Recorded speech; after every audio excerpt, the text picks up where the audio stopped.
Témoignages d'agriculteurs, de l'agriculture conventionnelle aux pratiques agroécologiques. Pascale Cros, viticultrice et productrice de grandes cultures. Qu'est-ce que ça évoque pour vous, ce terme d'agroécologie, qui est quand même relativement large? Pour moi, l'agroécologie, c'est vraiment l'enjeu de trouver des nouvelles pistes agronomiques qui respectent l'environnement. Parce que de l'agronomie, on en a quasiment toujours fait, sauf que ça n'avait pas la même définition que ça peut avoir maintenant quand on prend en compte de l'écologie.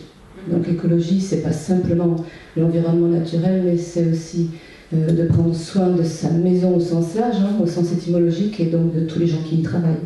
Vous êtes plutôt, voilà, dans le cadre, vous êtes là plutôt dans le cadre du cercle d'échange. Alors, présentez votre exploitation, et puis en quoi, expliquez ce que c'est que le cercle d'échange, là aussi tout le monde ne connaît pas forcément, et en quoi ces cercles d'échange, parce qu'il y en a un peu partout en France, peuvent avoir un intérêt par rapport à l'agroécologie et à son développement. Donc je suis sur une ferme entre terre et vigne, sur 93 hectares de terre, 27 hectares de vignes, en Charente-Maritime, donc dans l'appellation Cognac-Pinot des Charentes pour ce qui est des vignes. Je suis installée avec mon mari, lui depuis 1993, moi depuis 1997. Et c'est vrai que mon projet d'installation en particulier, c'était de vendre une partie de notre production en circuit court. Ce qui n'a pas pu être fait pendant une quinzaine d'années, pour cause de graves crises viticoles dans le Cognac. Donc la question des moyens humains financiers était très limitante. Pour autant, très peu de temps après mon installation, nous avons adhéré au cercle d'échange de notre secteur, le CMS Sésame maintenant, qui s'appelle maintenant le CMS Sésame, et qui donc réunit 300 agriculteurs de la moitié sud de la Charente-Maritime et de la Charente en entier. Et c'est vrai que pour les vignes, c'est plutôt une démarche de groupe technique coopérative qui nous a fait mettre le doigt dans progresser ensemble. Mais pour ce qui est de l'évolution sur les terres, c'est véritablement le groupe Agriculture Durable qui a créé le cercle d'échange il y a 7 ou 8 ans. Expliquez ce que c'est que le cercle d'échange. Alors justement, ce cercle, il cherche à mutualiser matériel, main-d'œuvre, services. C'est une boîte à idées aussi au sens large. Et donc on peut, grâce au parc matériel virtuel que représentent tous les adhérents du cercle, accéder à du matériel que l'on n'a pas à disposition sur la ferme, que ce soit par location, par prestation, par un de nos voisins, enfin le plus proche possible pour que ce soit le plus écologique possible aussi.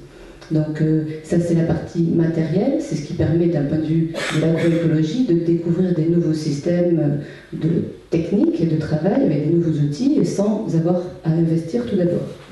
Et ensuite la mutualisation de la main-d'œuvre pour nous elle est très importante parce que le cercle a fini par créer 2 groupements d'employeurs et l'évolution de la prise en compte de l'écologie sur la ferme elle est vraiment possible parce que nous avons pu constituer une solide et durable équipe de travail.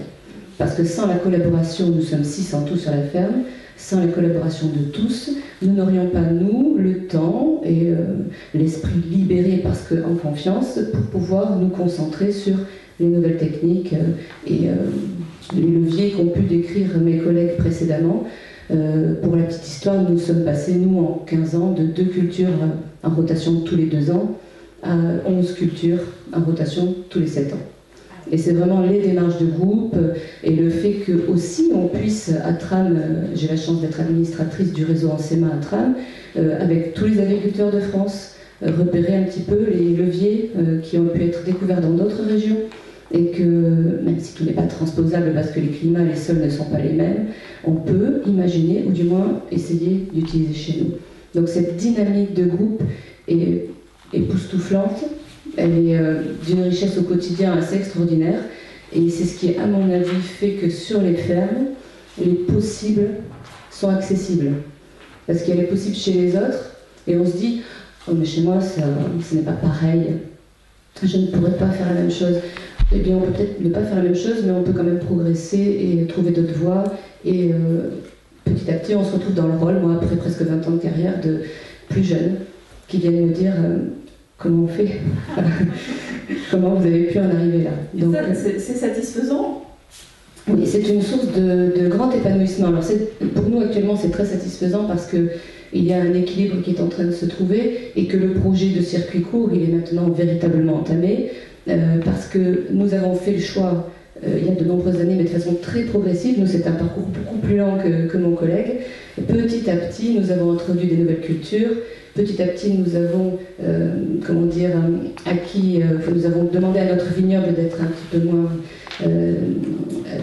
je cherche le mot, productif, donc moins sensible aux maladies. Et c'est vrai que petit à petit, sur le vignoble, nous sommes en bio pour la 4e année. Et sur les grandes cultures, nous avons choisi que tous les produits en circuit court soient produits sans aucune intervention chimique, en se disant que notre 3e étape, c'est quand passerons-nous le reste de la surface grande culture en bio, tout simplement. Vous y faites quoi sur vos cultures? Vous ne l'avez pas dit. C'est vrai. Donc nous avons utilisé le levier des légumineuses, de l'introduction des légumineuses, en commençant, alors donc blé, tournesol, c'était les 2 premières cultures. Après nous avons les 4-5 premières cultures introduit des cultures assez classiques du genre blé dur, du genre orge de printemps, colza, etc., sans oublier le maïs. Et après, notre volet circuit court nous a fait introduire des légumineuses pour l'alimentation humaine. Il y en a une partie aussi pour l'alimentation animale en circuit long. Et là, ce sont des lentilles, pois cassés, pois chiches, une culture de chanvre qui est assez originale dans notre secteur, mais même s'il y a quand même quelques producteurs, du colza sans aucune intervention chimique, et donc un atelier d'huile avec le chanvre, le colza et la caméline que nous cultivons avec notre lentille verte. Et donc tout ça, vous le transformez sur l'exploitation? Certains de ces produits, vous les transformez, vous disiez en huile. Qu'est-ce qu'il y a encore que vous commercialisez en circuit court? Je vais toujours ramener au groupe, mais au Cercle d'échange en particulier. Le Cercle, il y a une dizaine d'années, a fait naître un GIE, une association au début qui s'est transformée en GIE et qui a monté un atelier collectif de production d'huile. Et nous, il y a 4-5 ans, quand nous avons été au point sur la culture de chanvre, nous sommes arrivés, auprès de ses collègues adhérents de Cercle, avec notre petite graine de chanvre qui, alors qu'il faisait déjà du colza et du tournesol en huile, cette graine, on pourrait la valoriser, qu'est-ce qu'on peut faire ensemble? Et depuis, on n'arrête pas d'élargir la gamme. Pour ce qui est des légumes secs, le triage ne se fait pas sur la ferme, parce que nous ne pourrions pas nous équiper de façon aussi conséquente. Donc là, c'est une CUMA qui prend le relais. Malheureusement, elle était à 2h30 de chez nous, en Vendée. Mais bon, on prend tous les gros contenants que l'on peut trouver sur roue et on va livrer notre graine qui est sale, parce que quand on produit sans aucune intervention chimique, il y a quand même des graines qui n'étaient pas prévues au départ, donc ça fait de l'humidité. Et là, sorti du champ, on se dépêche d'aller à la CUMA pour faire trier et ventiler tout ça le plus vite possible. Donc même les moyens de transformation sont collectifs. Les moyens de commercialisation aussi. Nous participons à 3 boutiques collectives, ce qu'on appelle des points de vente collectifs d'un point de vue technique, qui existent partout en France. Et grâce à cette dynamique-là, nous arrivons à vendre nos produits en circuit court au local. Donc économiquement, vous y retrouvez dans tout ça? Nous avons encore, nous personnellement, encore 2 années un petit peu dures à passer d'un point de vue désendettement. Mais oui, la valeur ajoutée, c'est notre objectif, et c'est ce qui permettra de rémunérer toute l'équipe que nous formons. La valeur ajoutée des circuits courts est en train de bien porter ses fruits, mais on a encore 2 années d'endettement structurel à faire passer. Voilà, mais ce sera la bonne voie. Très bien. Merci beaucoup. Retrouvez l'actualité de l'AFJA sur www.afja-asso.fr.